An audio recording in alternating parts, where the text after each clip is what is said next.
시는 종이 함께 하시기를 바랍니다. 기도 함께 하시길 바랍니다. 예. 여러분 혹시 죽을 때까지도 아직 죄송합니다.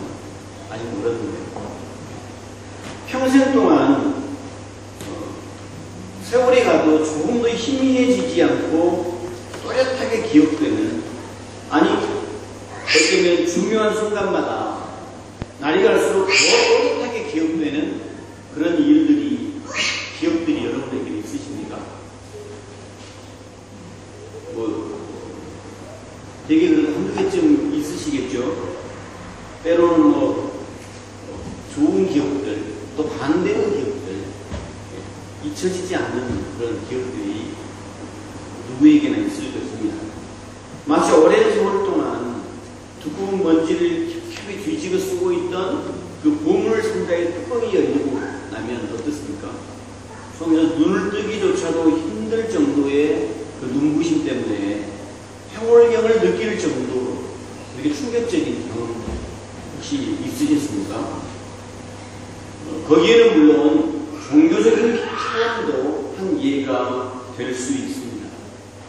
환상을 보았다든가, 아니면 각종 은사를 체험했다든가, 혹은 정말로 성경에 나오는, 복음서에 나오는 기적을 체험했던 경우, 쉽게 잊을 수가 없을 것입니다. 때때로 그 경험들은 우리 일생의 방향을 바꿔놓을 정도로 우리의 삶에 크게 작용을 하기도 합니다. 여러분, 그래서 어쩌면 우리 인간은 늘 과거에 집착하려고 하는지도 모르겠습니다. 그래서 아름다운 추억들을 소중하게 생각하고, 또 첫사랑을 그리워하고, 또는 자신의 일생을 송두리째 바꿔버린 그 어떤 순간의 기준을 두고 현재의 일상을 저울질하려고 하죠. 현재 내가 행복한가? 그 기준을 여러분 곰곰이 생각해봅니다. 어디에다 두십니까? 주로 과거의 어떤 경험에 두지 않습니까? 현재 내 곁에 있는 사람이 좋은 사람인가? 과거의 어떤 나에게 정말 백마탄 그 기준들. 여러분, 그런데요, 이게 심해지면 심각한 문제가 발생하죠. 자신이 처한 현실에 도무지 만족하지를 못하게 됩니다. 그래서 이 지긋지긋한 현실을 부정하기 위해서 의도적으로 과거의 그 기억을 현실 속에 최대한 비슷하게 만들어 놓으려고 하죠. 그래서 과거의 추억을 찾아서 또 아름다운 내용, 비슷한 그런 것들을 만들어내려고 합니다.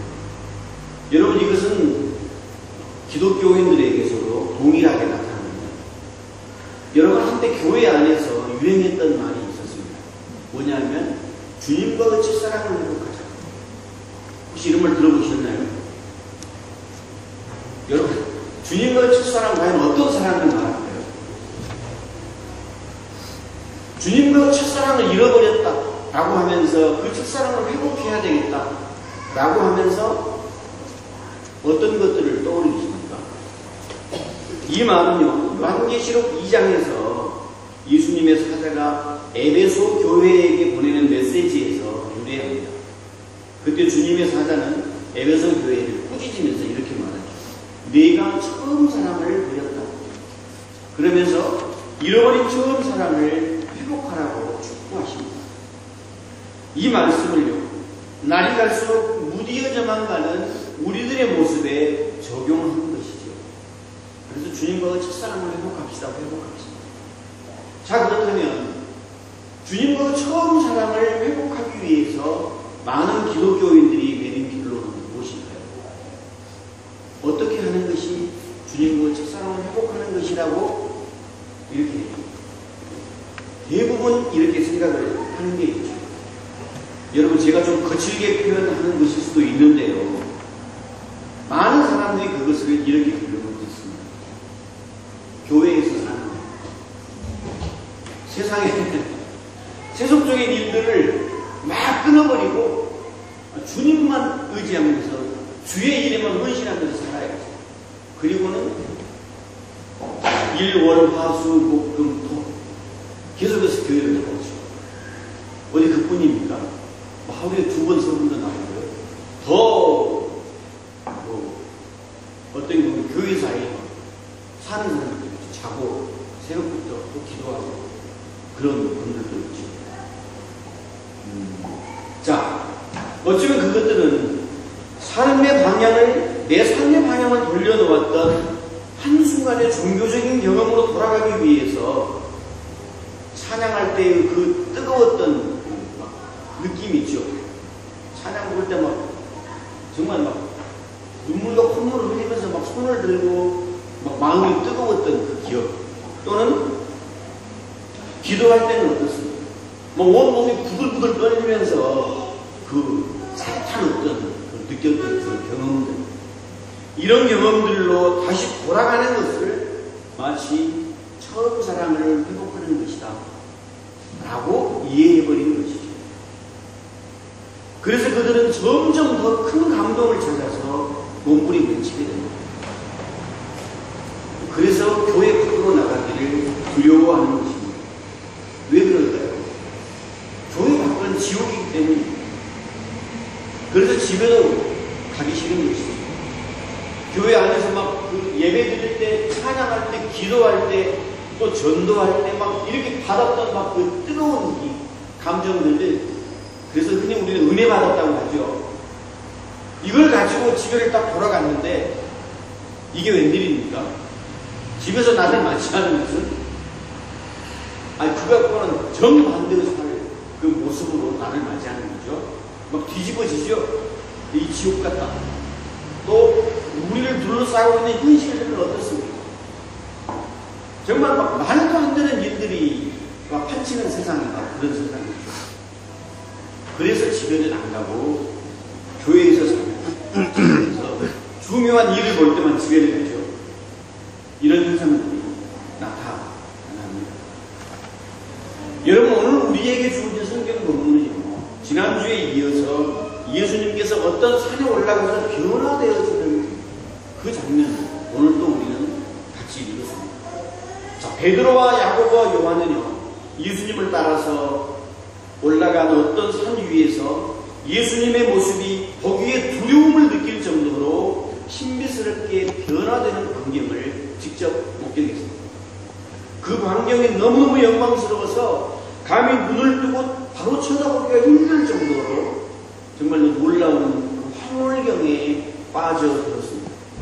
더 놀랄 만한 사실은 예수님의 좌우에 이스라엘의 전설적인 영웅이었던 엘리야 선지자와 모세가 나타났기 때문입니다. 여러분, 엘리야는 누굽니까? 갈멜산에서 바알의 예언자 450명과 혼자 싸워서 이겼던 그 전설적인 불의 사자였어요. 진짜 불의 사자였어요. 불이 내려와서 그 어떤 하나님이 진짜 하나님이라는 것을 증명해 보였던 그 위대한 선지자였습니다. 그리고 열왕기상에 보면 이런 대목도 나오죠. 여러분, 엘리야가 어떻게 죽었죠? 혹시 기억이 나십니까? 성경에 보면 어떻게 기록하고 있었는데, 엘리야는 어느 날 갑자기 뿅 하고 사라져버렸어요. 사람 보면서 갑자기 사라져버렸어요. 그런데 성경 저자는 그것을 이렇게 기록하죠.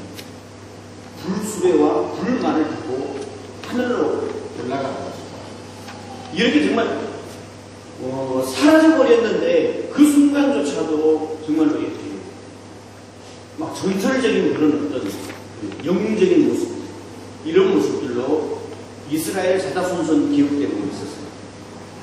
모세, 무슨 설명이 필요하겠습니까? 요만한 지팡이 하나로 바다도 가는 사람이었어요. 그 많은 이스라엘 백성들을, 노예로 묶여있던 이스라엘 백성들을 이집트에서 탈출시켜서 가나안 땅까지 이끌고 그 전설의 영웅이었습니다. 이름만 들어도 가슴에 뛰는 그런 사람이었습니다. 자, 그런 이스라엘을 대표하는 영웅들 가운데 서신 그 예수님을 향해서 드디어 하늘에서 이런 음성까지 들려왔죠. 이는 내 사랑하는 아들이다. 여러분, 이런 모습을 직접 봤다면 누군들 황홀경에 빠지지 않겠습니까? 그래서 제자들은 정신을 차릴 수 없을 정도로 정말 두려움을 느낄 정도로 충격에 휩싸여서 이렇게 말을 내뱉었습니다. 9장 5절입니다. 베드로가 대표로 예수님께 이렇게 말합니다. 선생님, 저희가 여기서 지내면 얼마나 좋겠습니까? 여기에다 초막셋을 지어서 하나는 선생님을 모시고 하나는 모세를 드리고 하나는 엘리야를 모셨으면 좋겠습니다. 여러분, 이 제자 생명은 이 황홀함 속에서 영원토록 살고 싶었습니다. 이 순간 정말 지나가지 않았으면 여러분 꿈 꾸어보십시오. 꿈속에 막 너무 좋은 꿈이어가지고 이게 꿈에 깨지 말았으면 하는 꿈 기억나세요? 어떤 꿈 꾸보셨어요? 로또가 막 20밀리언짜리 당첨되는 그런 꿈이다. 아니면은 정말 막 무슨 그렇게 바라던 어떤 일들이 눈앞에 그냥 펼쳐져 버리는 그런 놀라운 그런 순간입니다. 아마 지금 베드로와 요한과 야고보 세 제자들은 그런 순간들을 지금 경험하고 있었을 것입니다. 꿈이라면 정말 깨지지 않았으면 영원히 이대로 우리가 살 수 있습니다.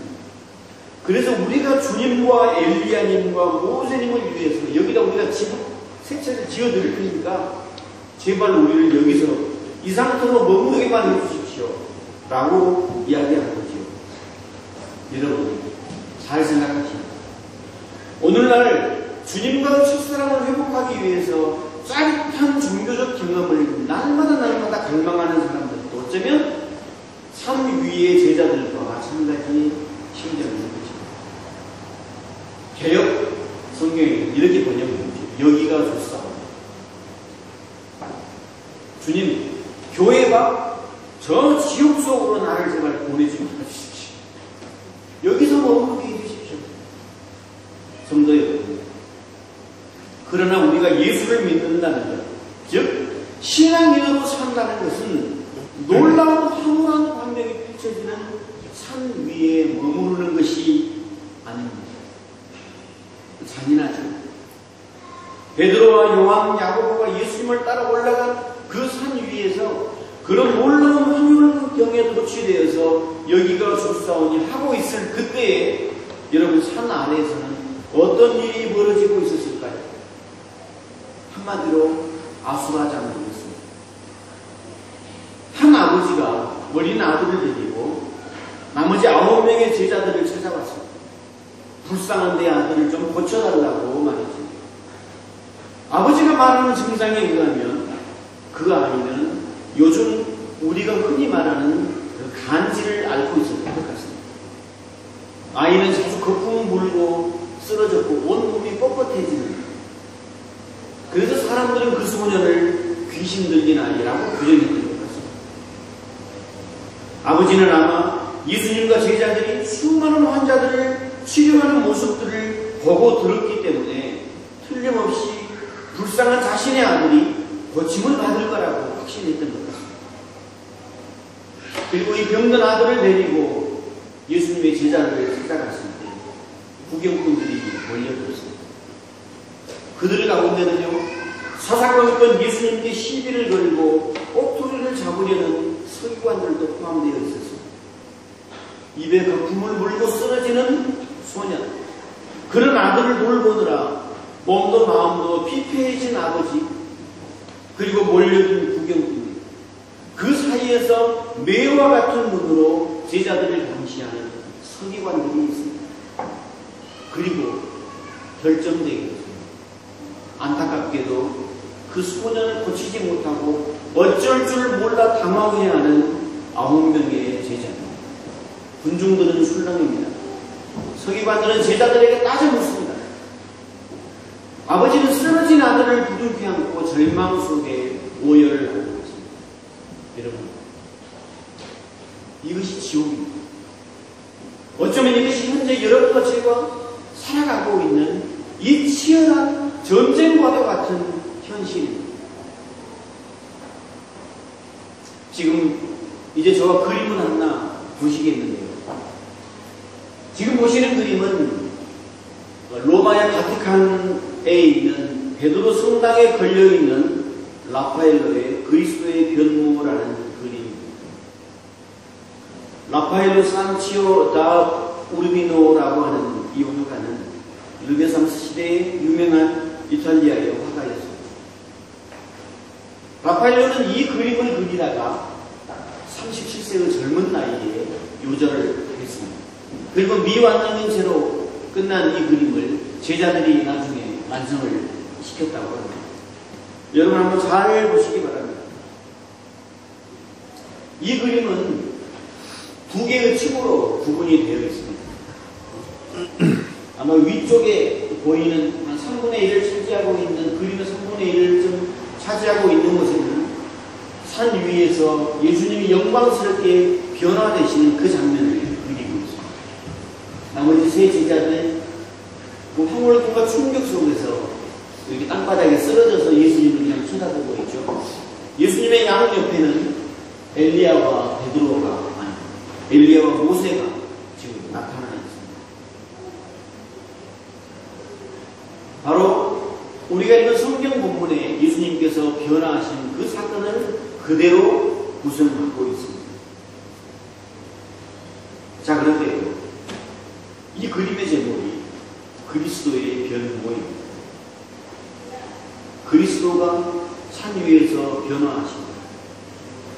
여러분 근데 그림을 잘 보시고, 그림의 제목이 영광스럽게 변화하시는 그리스도의 변모인데 왜 나머지 3분의 2를 차지하고 있는 대목은 산 밑의 모습을 그리고 있습니다. 여러분 색깔대가 대조적이죠? 위에 예수님의 변모되는 모습은 너무나 밝고 환합니다. 그러나 산 밑의 모습은 어떻습니까? 어둡죠.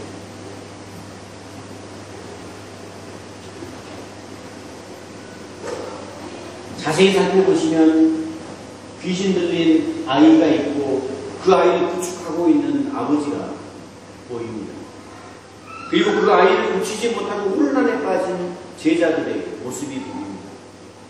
앞에 앉아있는 한 사람은 책을 뒤적이면서 제자들이 하면서 손가락질을 하고 있습니다. 바로 서기관의 모습입니다.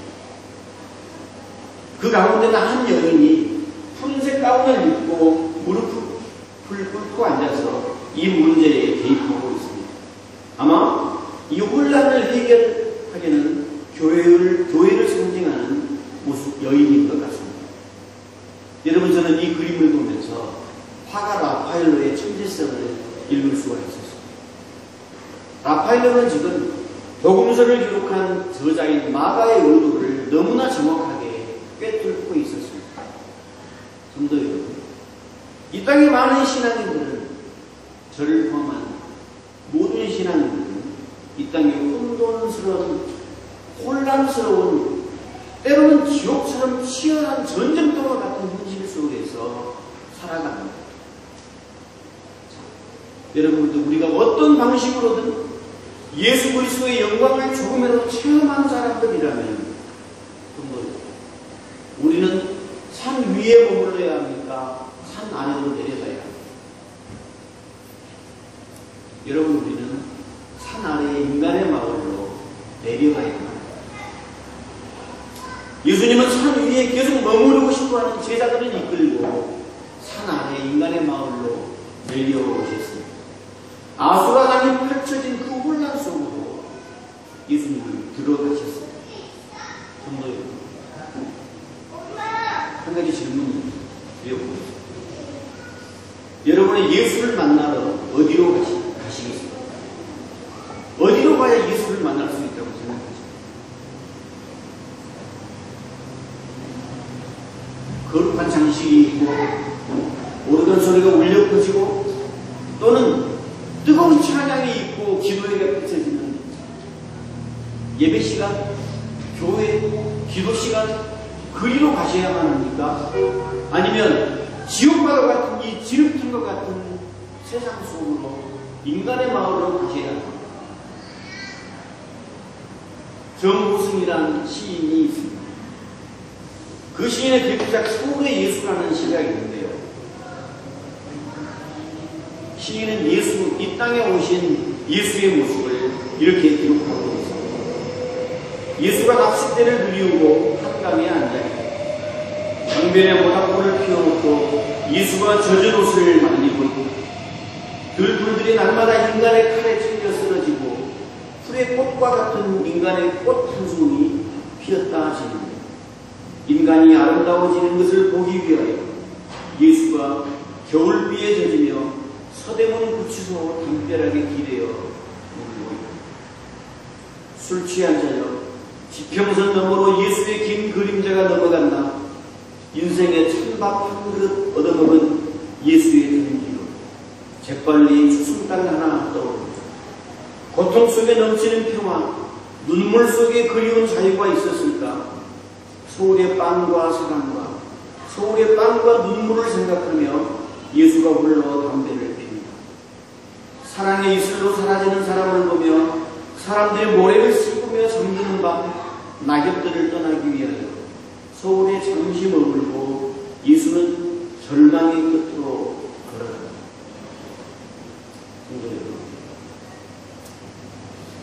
우리 신앙인들의 삶 속에는 영광만 있는 것이 아닙니다. 고난도 있습니다. 역으로 생각해 봅시다. 우리가 지옥과 같은 세상 속에 살고 있고 지옥과도 같은 세상 속에서 지긋지긋한 현실 속에서 살아가고 있습니다. 여러분, 그렇다면 우리에게 고난만 있을 수 있을까요? 그렇지도 않습니다. 때때로 우리에게는 영광도 있습니다. 그래서 우리 주님께서 우리와 함께 계신다는 말은 때때로 황홀한 종교적인 체험으로 때로는 진흙탕과 같은 삶의 현장 속에서 주님은 우리와 함께 계신다는 것을 의미합니다. 우리의 마음속에서 우리가 영광의 주님을 그릴 때 그분은 물론 우리와 함께 하십니다. 변화산에서 보았던 그 예수님의 황홀한 모습을 간직하고 어떤 시련도 우리가 능히 이겨낼 것이다 라고 다짐하는 그 순간 예수님은 우리와 함께 하십니다. 여러분들은 또 한 가지를 놓쳐서는 안 됩니다. 여러분, 어떨 때 가장 절망하십니까? 어떤 걸 보고 가장 절망하십니까? 내 뜻대로 되지 않는 세상을 보고 절망을 하십니까? 아니면 날마다 거울을 보면서 절망하십니까? 왜 나는 이 모양일까? 왜 나는 또 넘어질까? 왜 나는 예수를 믿는다고 하면서 말씀으로 이겨내지 못하고 왜 자꾸만 넘어질까? 예수님은 나와 함께 계시지 않는 걸까? 여러분, 천만의 말씀입니다. 때때로 우리가 정말로 부끄러운 죄를 범하고 절망에 있습니다. 그때도 주님은 우리와 함께 계십니다. 여러분, 예수를 만나러 우리는 다같이 인간의 마을로 내려가셔야 합니다. 기도하시겠습니다. 하나님, 감사합니다.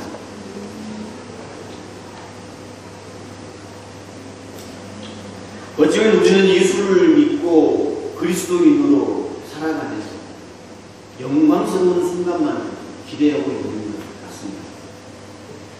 그래서 시련이 우리 곁을 떠나가기를, 또한 우리가 정말 어떤 상황에서도 멋지게 말씀으로 극복해 나가는 그런 신앙의 모습들만을 기대하고 살아가고 있는 줄은 압니다. 주님, 하지만 주님은 말씀을 통해서 우리들에게 보여주십니다. 복음은 산 위에 머물러 있는 것이 아니라 산 아래 인간의 마을을 위해서 존재한다고 말합니다. 우리가 이 복음을 늘 기억하고 이 지옥탕과 같은 세상 속에서 이기며 살아가게 하여 주옵소서. 예수님의 이름으로